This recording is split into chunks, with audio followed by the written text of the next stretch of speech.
Goeiemiddag, ek is Jan Kleinhans. Vandag beweeg ons 'n bietjie weg van die thermal en nagvisie scopes en ons kyk na die nuutste multispectrum verkyker, die RIC Micro.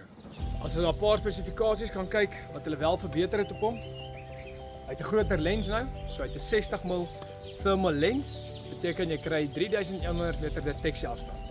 Hulle het ook vir 'n 4K resolusie in sy dag en nagvisie ingesit en hy kom steeds met sy laser rangefinder. Sy resolusie wel is nou dubbel. Jy kyk nou na 1280 by 1024. Hy het ook 'n 15 millikelvin sensor in, wat beteken daar is tans op die mark geen handheld wat so sensitief is vir temperatuurverskil soos die Habrok HX16 nie. Hy het ook steeds 'n baie goeie battery. Sy battery lyk 'n bietjie anders as die vorige weergawe. Soos julle kan sien, 'n bietjie beter, bietjie ander look op die battery. Hy het steeds 7 ure batterylewe, waar jy nog steeds jou USB Type-C input het waar jy 'n powerbank kan hardloop.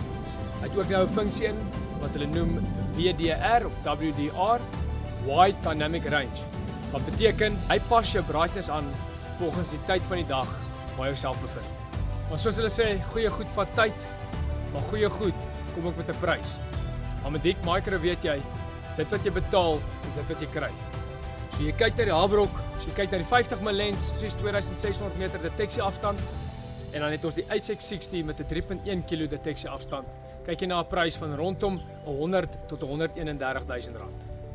Die HX60 werk ook steeds met 'n selfoon-app, so 4 mense kan connect en sien wat jy sien op hulle selfone en hulle kan 100 meter van jou weg wees.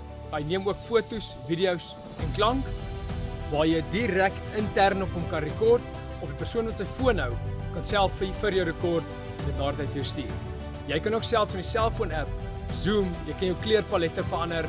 Jy kan basies amper alles doen wat ek met knoppies op die produk kan doen, kan jy vir my doen op die selfoon. Maar dit is baie maklik om te gepraat oor die ding, jy kan sê hoe ongelooflik is, maar jy moet self deur hom kan kyk.